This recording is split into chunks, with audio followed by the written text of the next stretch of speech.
ஒரு சிறிய கிராமத்தில் ராமன் என்ற ஏழை விவசாயி தனது மனைவி லட்சுமி மற்றும் 2 பிள்ளைகளுடன் வாழ்ந்து வந்தார். அவர்களின் வாழ்க்கை முழுவதும் விவசாயமே. மழை வந்தால் சந்தோஷம், வரவில்லை என்றால் துக்கம். அந்த ஆண்டில் மழை ஏமாற்றியது. பயிர்கள் முழுவதும் கருகின. வீட்டில் அரிசி கூட இல்லாத நிலை. பிள்ளைகளின் படிப்பு, விதை வாங்கிய கடன், வீட்டு செலவுகள் அனைத்திற்கும் ராமன் ஒரு தனியார் கடன் கொடுத்தவரிடம் இருந்து கடன் வாங்கினார். வட்டி தினமும் உயர்ந்தது. காலம் கடந்தும் பணம் செலுத்த முடியவில்லை. ஒரு நாள் கடன் கொடுத்தவன் வீட்டிற்கு வந்து, இன்னும் ஒரு வாரம்தான், பணம் தரவில்லை என்றால் நிலத்தை எழுதி தர வேண்டும் என்று கடுமையாக சொன்னான். அந்த வார்த்தைகள் ராமனின் இதயத்தை உடைத்தன. அந்த இரவு ராமன் கோயிலுக்குச் சென்றார். அங்கு ஸ்ரீ ஐயப்பன் சந்நிதியில் விழுந்து அழுதார்.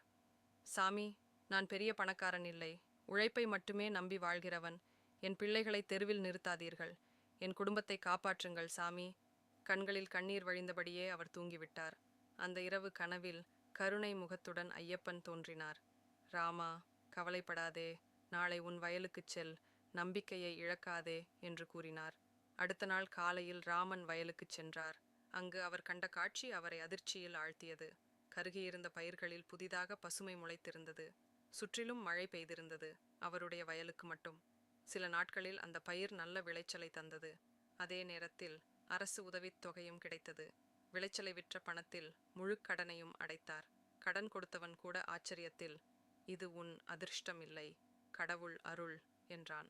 அன்று ராமன் குடும்பத்துடன் மீண்டும் ஐயப்பன் கோயிலுக்குச் சென்றார். கண்ணீர் சந்தோஷமாக மாறியது. ஐயப்பா, நீங்கள் கடவுள் மட்டும் இல்லை, எங்களுக்கான தந்தை என்று கூறினார். நம்பிக்கையுடன் அழைத்தால் ஐயப்பன் எப்போதும் கைவிட மாட்டார்.